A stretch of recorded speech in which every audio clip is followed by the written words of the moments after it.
धोने वाली बहू। Full video. शादी के पहले से ही विभा को कपड़े धोने का बड़ा शौक था। कभी नल के नीचे तो कभी तालाब के पास। अरे मेरी नीली वाली लुंगी नहीं दिख रही है। विभा की अम्मा कहाँ रखी है लुंगी? अरे वो तो विभा ने परसों ही धोकर रखी थी आपकी अलमारी में, देखो वहीं होगी। वो ना मैंने आज धो दी, मुझे लगा कि गंदी हो गई होगी। अरे कैसे गंदी हो गई थी, उसे तो मैंने पहना भी नहीं। हे भगवान, इस लड़की के कपड़े धोने की आदत से परेशान हो गया हूँ मैं। जितना तो घर में राशन नहीं आता, उससे कहीं ज्यादा डिटर्जेंट पाउडर का खर्चा है। इसकी शादी करवा दो, शादी जाए अपने घर में ही करे काम, फिर चाहे घर के कपड़े धोने हो या पूरे गांव के। हाँ ठीक बोल रही हूँ, देखता हूँ मैं कोई लड़का। वो दिन भी आ जाता है जब विभा को देखने लड़के वाले आ जाते हैं। लड़की मुझे अच्छी लगी। होने वाली सास कहती है, बेटी अगर कुछ पूछना है तो पूछ लो। वैसे तो हमारी लड़की बहुत ही शर्मिली है, जो बोल दो वो मान लेती है, इसे क्या पूछना होगा। अरे कैसी बात कर रही हो माँ, मुझे इन लोगों के घर रहना है, सवाल तो कई है। हाँ हाँ बेटा पूछ लो ना, क्या पूछना है। आप लोगों के घर कपड़े कौन धोता है? सास का मुंह बन जाता है। देखो अगर तुम ये कहना चाहती हो कि तुम्हें कपड़े धोने नहीं आते तो सुन लो, कपड़े मैं ही धोती हूँ, लेकिन तुम्हारे आ जाने के बाद मैं रुमाल तक नहीं धोऊंगी। अरे चुप रहना भाग्यवान, बहू बेचारी घर आई नहीं, उसे डराना शुरू कर दिया। वो क्या है ना बिटिया, अभी तक तो ये कल्लू की माँ ही धोती थी, लेकिन अब तुम्हारे पापा तो दहेज में वॉशिंग मशीन देंगे ही। तभी विभा की माँ बोल पड़ती है, सवाल भी पूछा तो क्या। वैसे भाई साहब, मशीन की तो फिर भी कपड़े धोने की कैपेसिटी होती है। मतलब जो बिटिया दे रहे हैं ना विभा, इसे कपड़े धोने का बहुत शौक है। ये आप लोगों के क्या, आस पड़ोस गांव मोहल्ले सबके कपड़े धो दे और उफ तक ना करे। बाहर देखा नहीं आपने कितने कपड़े सूख रहे हैं, सब हमारी बिटिया ने ही तो धोए हैं। बस भी करो ना माँ, शर्म आ रही इतनी तारीफ सुनकर।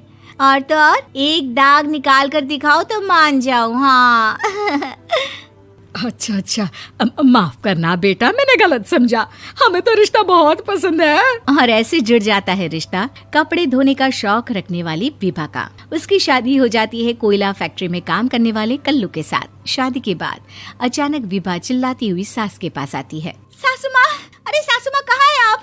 ये तो धोखा है, धोखा दिया आप लोगों ने मुझे। इसे ससुर के चक्कर के बारे में पता चल गया। अरे तो उसमें तुझे क्यों धोखा मिला है? अरे नल में पानी नहीं आता, कपड़े कैसे कब धुलेंगे? अच्छा अच्छा, तू पानी नहीं आ रहा उसकी बात कर रही है। तो आपने क्या सोचा? कुछ नहीं। अच्छा हाँ, तेरी माँ ने कहा था कि कपड़े धोने का शौक है तुझे, याद आया मुझे।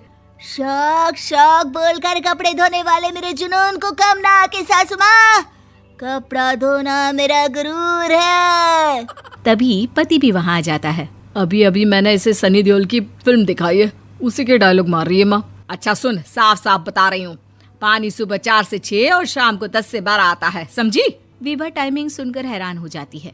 ये क्या भूतों का मोहल्ला है?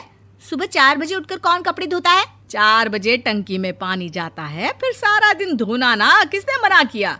अरे कैसे बात कर रही हैं? 200 लीटर की टंकी में कितने कपड़े धो लूंगी मैं, सुबह ही उठ जाऊंगी मैं। अब क्या था, विभा सुबह 4 से लेकर रात के 12 बजे तक कपड़े ही धोती रहती। एक रोज सास पड़ोस से निकलकर कहीं जा रही होती है कि साथ वाली कहती है, हाँ कल्लू की माँ, जरा ये बताओ कि 2 साड़ी है, 2 ब्लाउज और एक पेटीकोट और एक नाड़े वाला लंबा कच्छा।